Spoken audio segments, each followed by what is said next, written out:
டிவிக்கே 2ஆம் ஆண்டு துவக்க விழா. கடுப்புல பேச்சை குறைத்த விஜய். மாநாட்டுல அப்படி என்ன குளறுபடி நடந்தது? உள்ளுக்குள்ளே எழுந்திருக்கக்கூடிய போர். என்ன செய்ய போறாரு Vijay? Welcome back to RJ Rohini talks. இன்னைக்கு இந்த எபிசோட்ல நம்ம பேச போற விஷயம் என்ன அப்படின்னா, டிவிகே உடைய 2ஆம் ஆண்டு துவக்க விழாவை வெற்றிகரமா நடத்தி முடிச்சிருக்காங்க. நான் முன்கூட்டியே ப்ரீவியஸ் எபிசோட்ஸ் எல்லாத்துலயுமே வந்து ரொம்ப தெளிவா சொல்லியிருந்தேன். February 26 வந்து இந்த ஃபங்க்ஷன் நடக்க போகுது. இதற்காக மாவட்ட நிர்வாகிகளுக்கு வந்து அழைப்பு கொடுத்துருக்காங்க. அவங்களுக்காக பிரத்யேகமாக பாசஸ் கொடுத்து இன்வைட் பண்ணியிருந்தாங்க. உள்ள ஹாலில் என்ட்ரி ஆனதுலேருந்து ஸ்டேஜில் நடக்க போகிற அத்தனை விஷயங்களும் ஆதவ் அர்ஜுனா பிளான் பண்ணியிருக்காரு. உள்ள நிர்வாகிகள் அழைத்து வரக்கூடிய பொறுப்பு எல்லாத்தையுமே வந்து புசி ஆனந்த் பண்ணியிருக்காரு. ஸோ அந்த மாதிரியான பல எக்ஸ்க்ளூசிவான அப்டேட்ஸ் வந்து நிறைய ப்ரீவியஸ் வீடியோவில் கொடுத்துருந்தேன். ஸோ இன்னைக்கு மாநாட்டை பொறுத்த வரைக்கும் விஜய் அவர்களுடைய ஸ்பீச் வந்து பார்த்தீங்கன்னா ரொம்ப முக்கியத்துவம் வாய்ந்ததாக இருக்கும் அப்படிங்கிற ஒரு தகவலையும் சொல்லியிருந்தேன். அதற்கேற்றார் போல விஜய் அவர்கள் 17 நிமிடம் வந்து ஒரு ஸ்பீச் வந்து கொடுத்திருக்காரு. ஆனா எதிர்பார்த்த ஸ்பீச் டைம் டூரேஷன் எவ்வளவு அப்படின்னு பாத்தீங்கன்னா 45 நிமிடம்.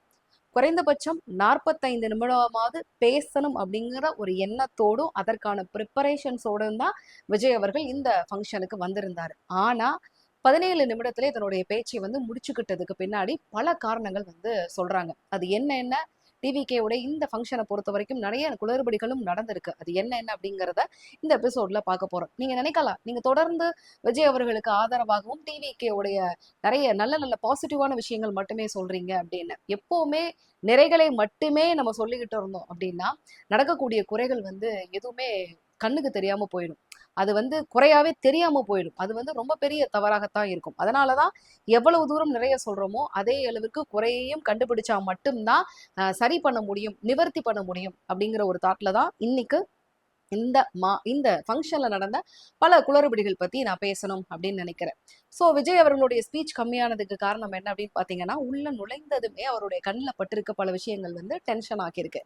என்னன்னா, மாவட்ட நிர்வாகிகளை வந்து இந்த விழாவிற்கு அழைப்பதற்காக பாசஸ் கொடுத்திருந்தாங்க பாத்தீங்களா?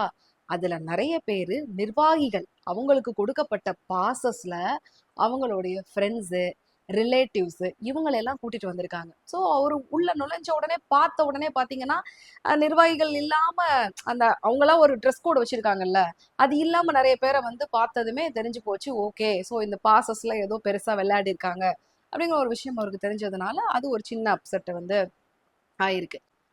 ரெண்டாவதா என்னன்னு பாத்தீங்கன்னா, பவுன்சர்ஸுக்கும் மீடியா பர்சன்ஸ்க்கும் வந்து பாத்தீங்கன்னா ஒரு வாக்குவாதம் ஆயிருக்கு. மாவட்ட நிர்வாகிகள் நிறைய பேருக்கு வந்து பாத்தீங்கன்னா அவங்களுக்கு உட்கார்றதுக்குன்னு கொடுக்கப்பட்ட இடங்கள்ல பற்றாக்குறை இருந்ததுனால மீடியாவுக்குன்னு அலாட் பண்ண ஸ்பேஸ்ல வந்து போய் உட்காந்துருக்காங்க. அங்க இருந்த மீடியா பர்சன்ஸ் எல்லாம் என்ன பண்ணிருக்காங்கன்னா உள்ள நுழையிறதுக்கு முற்பட்டு இருக்கிறாங்க. அதாவது அவர்களுக்கு கொடுக்கப்பட்ட பகுதியிலிருந்து உள்ளே கொஞ்சம் முன்னேறி போறதுக்கான முயற்சியில ஈடுபட்டிருக்காங்க. அப்ப ஒரு சில ஊடகத்தினரை மட்டும் அனுமதிச்சு உள்ள கூட்டிட்டு போயிருக்காங்க. சில டிஜிட்டல் ஊடகங்கள் எல்லாத்தையுமே வந்து பாத்தீங்கன்னா நீங்க எல்லாம் இங்க வரக்கூடாது, இங்கே இருங்க அப்படிங்கிற மாதிரி அந்த நிகழ்ச்சிக்காக ஏற்பாடு செய்யப்பட்ட பவுன்சர்கள் சொல்லியிருக்காங்க. இதுல ஒரு வாக்குவாதமாகி ஒரு பத்திரிகையாளர் வந்து கடுமையா தாக்கப்பட்டிருக்காரு. அவர் மருத்துவமனையில அனுமதிக்கப்பட்டு அவருக்கு சிகிச்சையும் வந்து கொடுக்கப்பட்டுட்டு இருக்கு. சோ இந்த ஒரு விஷயமும் வந்து பாத்தீங்கன்னா விஜய் தரப்புல வந்து கேள்விப்பட்டு, ஏன்னா அவர் உள்ள ஃபங்க்ஷனுக்கு வர்றதுக்கு முன்பாகவே இந்த நியூஸ் எல்லாமே வந்து பயங்கரமா ஸ்ப்ரெட் ஆகி இது ஒரு பக்கம் வந்து ஒரு சின்ன அப்செட்டை வந்து கொடுத்திருக்கு. ஸோ இப்படியான பல விஷயங்கள் வந்து பார்த்தீங்கன்னா தாவேகாவுடைய தலைவர் விஜய் அவர்களை அப்செட் பண்ணியிருக்கு. அதனால தான் 45 நிமிடம் பேசணும் அப்படின்னு இருந்த அந்த ப்ரிப்பரேஷன் எல்லாத்தையுமே வந்து குறைச்சிட்டு ஒரு 17-18 நிமிஷத்துல பேசி முடிச்சுட்டாரு. ஆனா அதுலயும் வந்து பாத்தீங்கன்னா நிறைய விமர்சனங்களை வந்து முன் வச்சிருக்காங்க. என்னன்னு பாத்தீங்கன்னா எதையுமே நேரடியாகவே சொல்லல, பாசிசம்னு சொல்றாரு, பாயாசம்னு சொல்றாரு, நேரடியா சொல்ல வேண்டியதானே நான் இவங்களை தான் அப்படின்னு சொல்லிட்டு ஒரு கேள்வியை வந்து முன்வைக்கிறாங்க. வர்றவன் போறவன் எல்லாம் கட்சி ஆரம்பிக்கிறான் அப்படின்னு சொல்லிட்டு நாட்டுடைய முதல்வரே வந்து விமர்சனத்துல குறிப்பிட்டு யாரையுமே சொல்லாத பட்சத்துல வளர்ந்துட்டு வரக்கூடிய கட்சியா இருக்கக்கூடிய இவர் மட்டும் எல்லாத்தையுமே நேரடியா சொல்லணும் அப்படிங்கிற ஒரு சின்ன இதை வந்து முன் வச்சுக்கிட்டே இருக்கிறதுக்கு பின்னாடி என்ன அரசியல் இருக்கு அப்படிங்கிற ஒரு மிகப்பெரிய கேள்வியும் எல்லாருமே எழுப்பிக்கிட்டு இருக்காங்க. ஆக மொத்தம் இன்னைக்கு விஜய் பேசுறதுல வந்து புரியாமையோ இல்ல அதை டீகோட் பண்ணி நம்ம தெரிஞ்சுக்கணும் அப்படிங்கிற மாதிரி ஒரு குழப்பம்லாம் இருந்த மாதிரி ஒரு ஸ்பீச்சை கொடுக்கலங்க.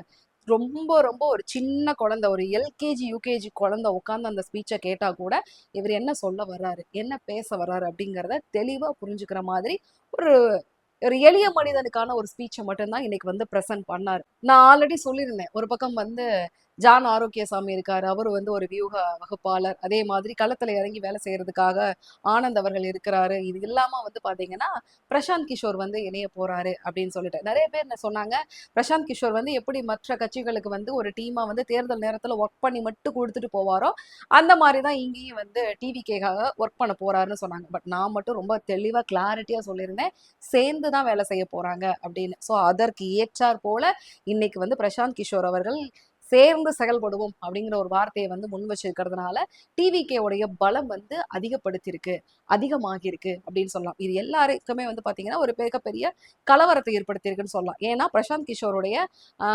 செயல்பாடுகள் அந்த மாதிரி. இதுக்கு முன்னாடி அவர் நின்று களத்துல இறங்கி செய்த கட்சிகளுடைய ரீச் வந்து பாத்தீங்கன்னா அந்த அளவுக்கு வந்து பெயரை வந்து வாங்கி கொடுத்துருக்கு. அதனால இங்க வந்து வெறும் வேலையை மட்டும் செய்யாம கூட இருந்து செயல்படுறதுக்கான ஒரு முனைப்போட பிரசாந்த் கிஷோர் இருக்கிறது வந்து என்ன மாதிரியான ஒரு கலவரத்தை ஏற்படுத்தியிருக்கு அப்படின்னா, நடக்கக்கூடிய திராவிட அரசியலுக்கு முற்றுப்புள்ளி வைக்க வேண்டும் அப்படிங்கிற ஒரு பெரிய நோக்கத்தோட அவர் வந்து உள்ள களத்துல இறங்கி இருக்கிறதா தான் இந்த புளிய கரைச்சிருக்கிற சம்பவம் வந்து படவலா பேசப்பட்டுக்கிட்டே இருக்கு. இன்றைய 2ஆம் ஆண்டு துவக்க விழாவை பொறுத்த வரைக்கும் இன்னொரு மேஜரான குளறுபடி என்ன அப்படின்னு பாத்தீங்கன்னா, சாப்பாடு இடத்துல நடந்திருக்கு. என்னன்னா எல்லாருக்கும் பந்தியில உட்கார வச்சு சாப்பாடு போடணும் அப்படிங்கறத இவங்களுடைய பிளானா இருந்திருக்கு. ஆனா பந்தி போட்டாச்சு, இலைய போட்டு சோறெல்லாம் போட்டாச்சு, உட்காந்து சாப்பிட்றதுக்கு சேர் இல்லை. ஏன்னா எல்லா சேரையும் எடுத்துட்டு போய் மாவட்ட நிர்வாகிகள் அவங்க வந்து ஃபங்க்ஷன்ல உட்காந்து பார்க்கறதுக்கு தூக்கிட்டு போயிட்டாங்க. அதனால இந்த சாப்பாட்டு ஹாலில் இருக்கக்கூடிய எந்த சேருமே அவைலபிளா இல்லாததுனால பாதி பேர் வந்து போட்ட சாப்பாட்டை வந்து நின்றுகிட்டே சாப்பிடக்கூடிய ஒரு சூழல் வந்து ஏற்படுத்தி இருந்தது.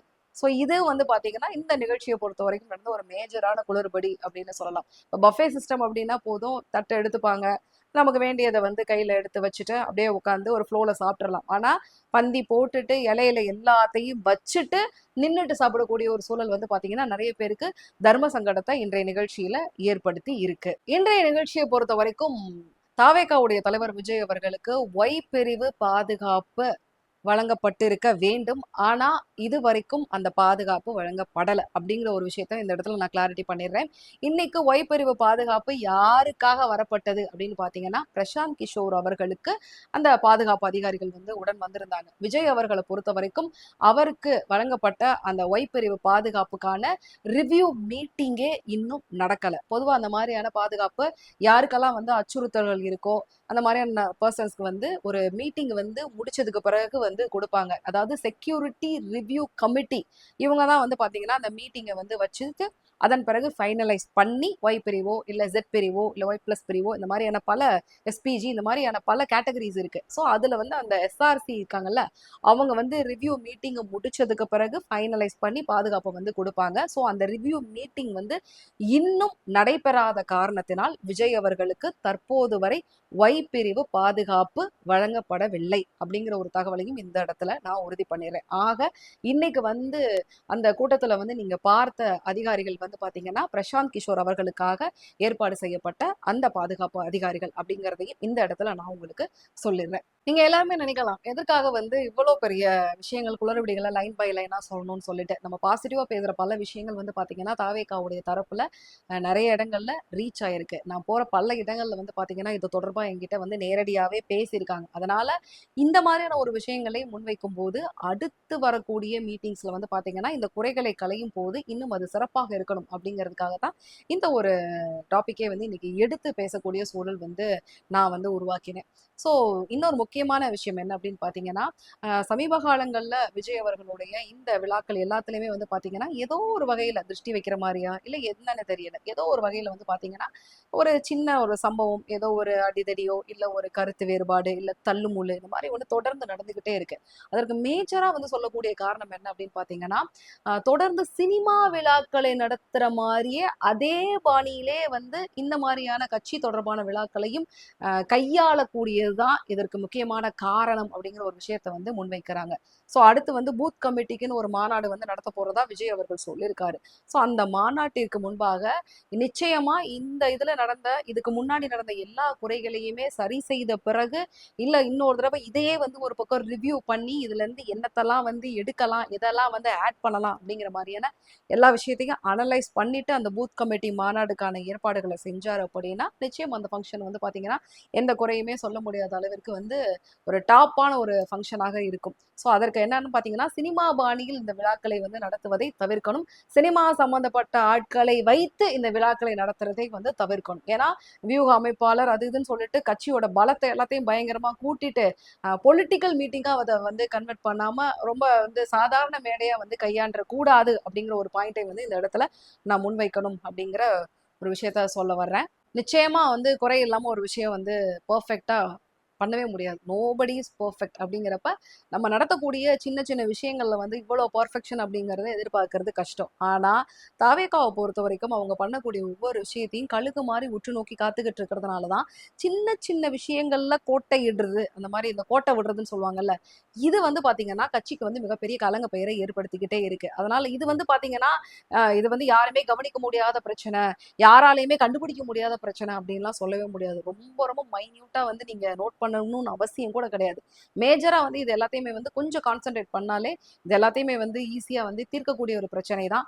ஸோ அந்த ஒரு பிரச்சனையை வந்து அடுத்த வரக்கூடிய மீட்டிங்ல அவங்க சரி பண்ணுவாங்க அப்படிங்கிற ஒரு நோக்கத்தோட தான் நான் வந்து இந்த எபிசோட வந்து நிறைவு செய்ய நினைக்கிறேன்.